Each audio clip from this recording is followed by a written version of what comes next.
Good morning, everyone. Welcome to Politico's inaugural Healthcare Summit, From Shadows to Solutions, the future of U.S. healthcare. I'm Sudeep Reddy, Senior Managing Editor at Politico. It's wonderful to see all of you here in person. Finally, we're here in person. Also, thanks to all of you joining in on the live stream today. Politico is hosting its inaugural Healthcare Summit as the U.S. begins the third year of the COVID-19 pandemic and grapples with the fallout from the latest variant. Today, we'll be exploring the policies, the political dynamics, and the technological trends shaping the healthcare sector. A lot of countries across the world and states in this country are moving to a state of normalcy. People are returning back to the office, masks are coming off. Are we moving into the endemic stage of the pandemic? So I believe we are moving into the endemic stage of the pandemic, but I think what's important when we talk about endemic is that doesn't mean that COVID is gone. That means we've learned to live with COVID so it's not disrupting our daily lives. Great. So we can't then say COVID-19 is over, correct? That's what I told my daughter yesterday when she said COVID was done. I said, no, we still need to be careful when in highly populated areas. Right. Before we wrap up, I want to get to an audience question that came in that is tied to one of the many legacies of COVID-19, I think, and it's on long COVID. I know several different agencies across the administration are involved in researching long COVID, addressing long COVID. What plans does the CDC have to help study and facilitate treatment for those with long COVID? That's a great question. And what I would say is, as you mentioned, CDC is part of many federal agencies, particularly in the Health and Human Services group. So we're really focused on surveillance so we can continue to track and understand the problem long term around symptoms. Who improves, what is the constellation of demographics that might be at increased risk for it? NIH has an extremely important role to play with us when you look at things around therapeutics and research. And certainly a lot of the other agencies do too around services delivery. And we work together as part of an interagency group focused on this. So what does the surveillance look like right now? Is there any surveillance system for long COVID? So right now we're still tracking who has had COVID, vaccines, and then following out long-term with symptoms. So we have a lot of our hospital cohort systems that we're able to do things like this with. We should be talking about the end of the public health emergency. A lot of criticism for Congress for lack of pandemic preparedness going into the pandemic. No one knew it was right around the corner. We actually had passed a Pandemic All Hazard Preparedness Act. No one remembers that now. But now, on the other side of the pandemic, we should be having discussions. How do you undo the public health emergency? And you wrote about it a lot last month as far as how it affects the states and Medicaid. I know in my home state of Texas, we're looking at the expiration of Title 42 and perhaps 1.7 million people suddenly coming into Texas from across the Rio Grande River in the month of May and June. These are things that are going to put a significant strain on all of our public health services. So my thesis is we ought to be planning for what does the end of the public health emergency look like, just as we should have planned for how do we prepare for a pandemic. This has to be done carefully. I don't pretend that I have all of the answers, but I do know one thing. In Texas, at least, and we did not expand Medicaid when many of the other states did, but we also have a safety net. It's under the 1115 waiver that has been granted by a number of different administrations at HHS. For some reason, at the beginning of this administration, they decided to rescind the extension of the 1115 waiver, which is going to put a big strain on, yes, our public hospitals, but also our private hospitals who do a lot of the care for people who are uninsured and underinsured. And then one of my main beefs is we always talk about coverage. We got to remember you've got to have someone there to deliver the care. Coverage doesn't do any good without a doctor there to render the care.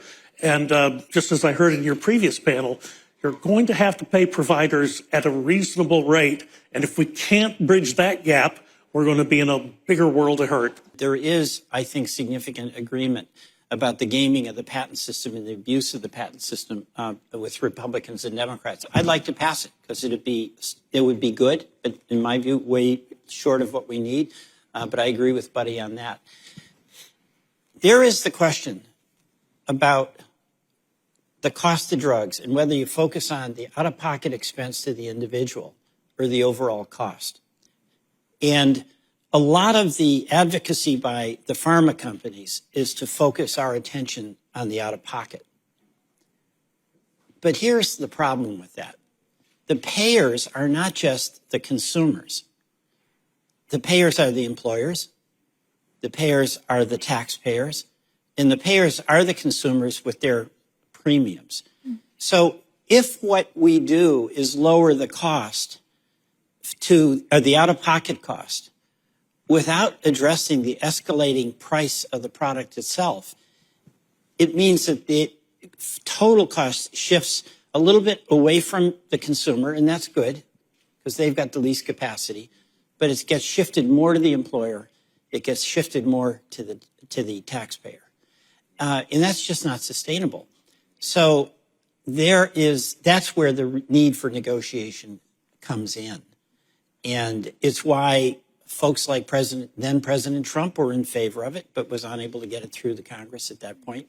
But it's why ultimately that has to be part of this. There has to be some pushback to what now is unrestrained pricing power with pharma. The backers of the insulin bills say that they've heard that there's, some significant bipartisan interest, but what are the chances of significant Republican support for this measure?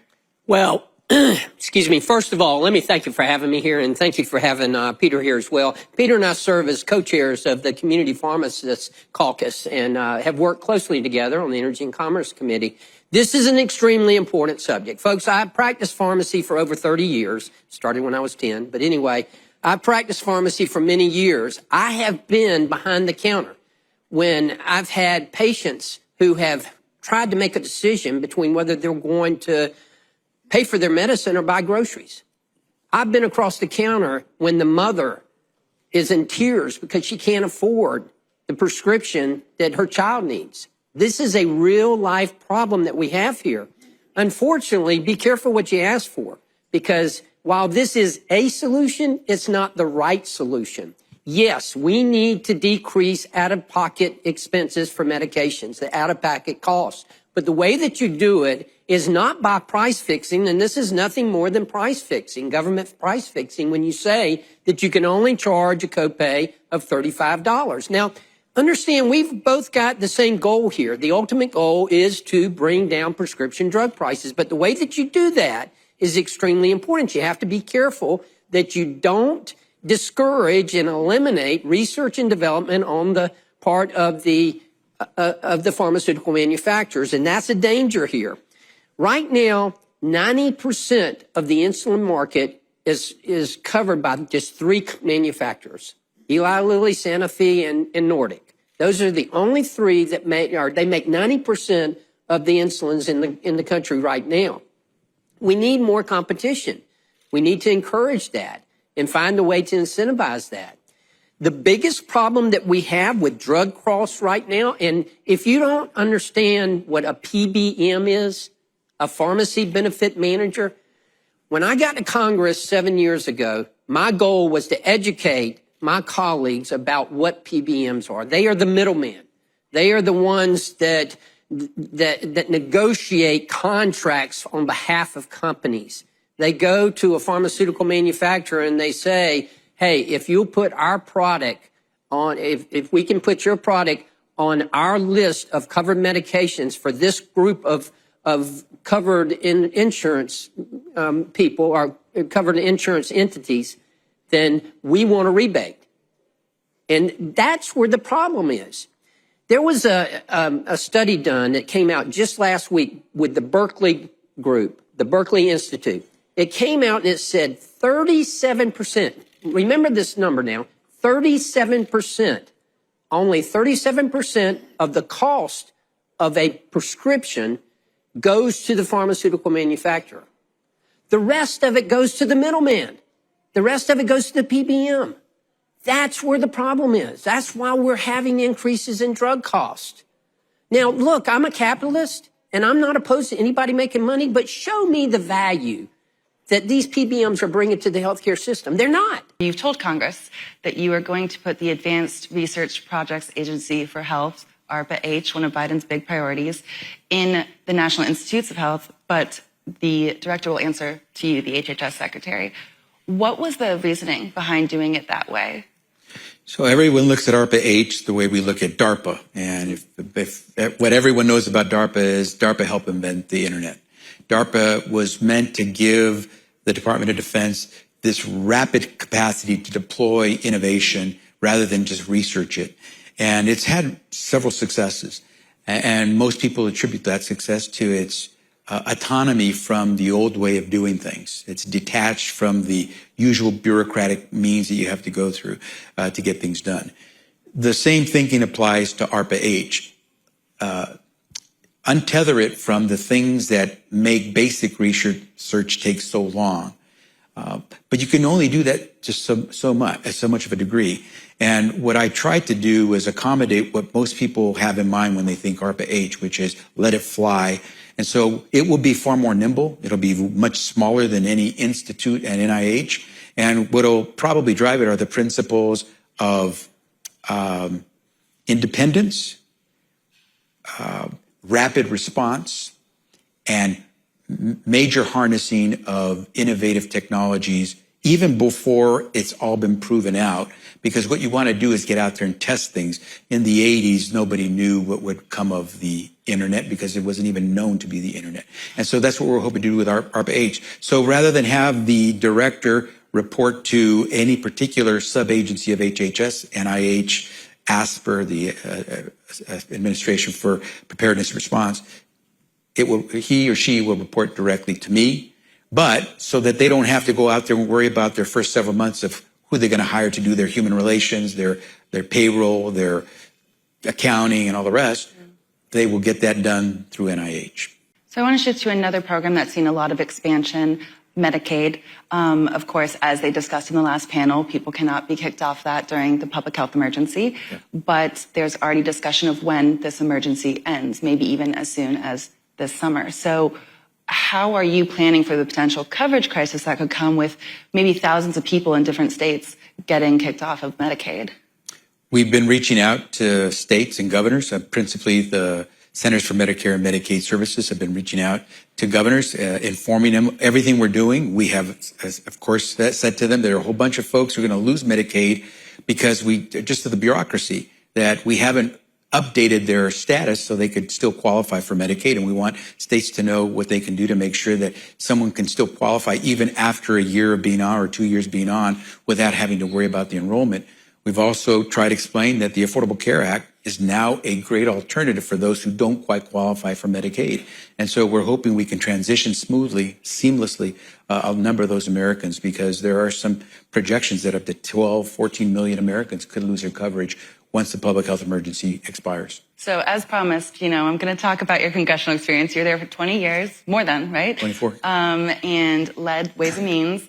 So with that experience in mind, what would you have done differently about getting Build Back Better through, or a form of it? Like, what do you think went wrong there? You're going to get me in trouble. So I will simply say I still believe we're going to get a form of Build Back Better through, simply because we have no choice. We still need to move forward.